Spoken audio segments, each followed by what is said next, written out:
This segment of the news is brought to you by Finance of America. For all your mortgage needs, call Amy Childress or Shannon Keller at 702-372-6607.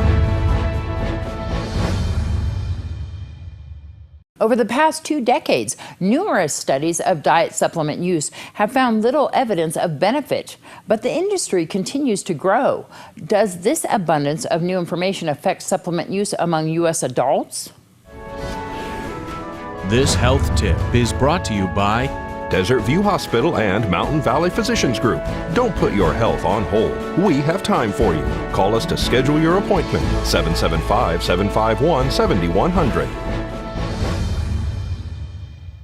In recent years, dietary supplements have grown into a $32 billion a year business.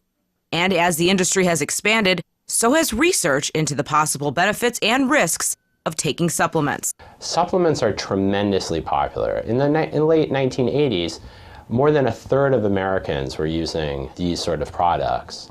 And today, a little more than half of all American adults use dietary supplements.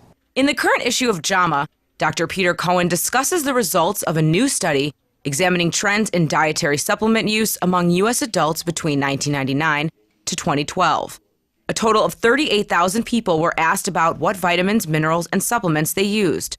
The results were compared over the 13-year period to identify trends and changes over time. This time period was also an era of intense investigation into the health effects of supplements. The National Institutes of Health invested several $100 million into research on supplements, only to find most have no significant benefit. There was very high use of supplements going into at the start of the study in 1999, 52%. What's interesting is that didn't budge at all over the next 13 years, and it was exactly the same, 52%, at the end of the 13 years. Dr. Cohen says he is surprised that supplement usage has stayed the same, even though studies have shown that many supplements have little to no benefit. And how will a consumer know if a supplement has certain side effects or risks? These are things that are not well presented given today's regulatory environment, and I think those are some major questions for the near future. Laura Berger, The JAMA Report. Multivitamin or multimineral use decreased from 37% in 1999 to 2000 to 31% in 2011 through 2012. Fire Chief Scott Lewis gives an update on a fire that occurred on Friday on the west side of town. It was actually dispatched as a result of a brush fire in the area of Lawrence and Vista. When crews arrived on location, had fire showing on the original area of the property of origin that was quickly extending due to the high winds onto the neighbor's property. There was certain activities going on there that were occupants were trying to suppress the fire. However, by disturbing the immediate duff, what we call is up to about 10 inches deep in some areas, was actually placing those embers into the wind, and it was quickly spreading to the neighbor's property. Ultimately, 2 travel trailers were lost, approximately 1 acre of duff or the ground cover. A hay barn and also a tack shop were also severely damaged.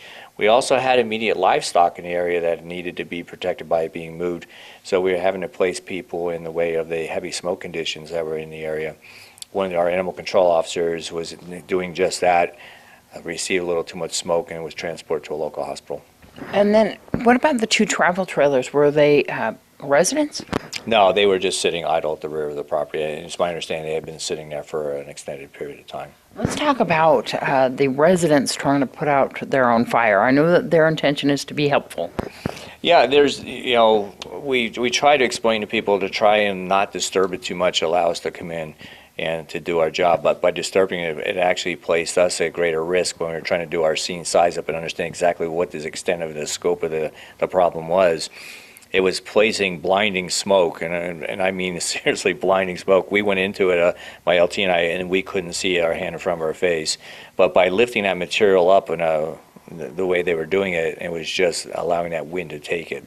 Because they were using some kind of equipment to lift up the material that was burning and relocate it? They were attempting to try and manage by building piles, but unfortunately the piles just added the heat load and it just didn't help our initial cause. Do you know how the fire started? Yeah, so it's my understanding on the original and the property where the fire began was from the use of a grinder, and the gentleman using the grinder didn't realize that a fire had started behind him until he turned around and it was already off to the races in the wind. How are the animals that were on the property? All the animals were supposed to be checked by a vet. They were moved to pens that were away from the immediate smoke and the fire. And it's my understanding that most of them look pretty decent. How's the animal control officer at this point? It's my understanding treated and released. Early morning structure fire lit up the night sky and burned at least 2 structures on the property located on Quail Run. Just after midnight, we were dispatched for a report of a structure fire involving numerous trailers on the area of Quail Run. Upon arrival, we found heavy fire conditions, again, windswept. We placed it at a high risk type of fire because, again, the winds were up to 30 plus miles an hour and some of the gusts, and it was blowing this fire from one structure to another on this same property. We also had concerns because there was exposure of piles of tires as well as mesquite and salt cedar groves in the immediate area. Crews came in, commenced a defensive exterior attack, large water considering the fire load and the amount of fire and the wind conditions, and quickly knocked it down with no further extension. What about the homeowners? Nobody came up to you at that time? Have they contacted you since then? Did you find anybody inside? There has been no contact from anyone on the property. There was no one on the property last evening. They did a thorough search throughout the nighttime hours as they continued to mop up hot spots. There was no one found in the area. And I'm sure the Nye County Sheriff's Office is talking to neighbors to try to find out where the owners are. Yeah, we are all kind of checking out, but there are no immediate neighbors to this particular property, so it's unknown as to what the status of those occupants. And you don't know how it started at this point? No, and quite frankly, we're not even sure there were occupants on this property. It appeared to us to be vacant, but we were not ruling out the possibility of possible squatters or something like that, so we did check the area thoroughly. And one motorcycle rider was injured yesterday after he crashed his bike on Gamebird and Pahrump Valley Boulevard.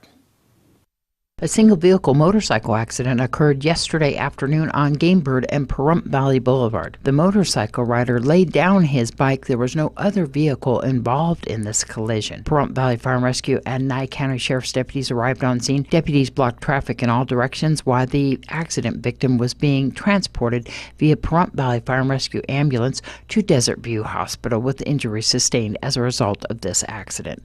This is Deanna O'Donnell for News 46. When we return, we have a ribbon cutting and what's on the agenda for the Board of County Commissioners.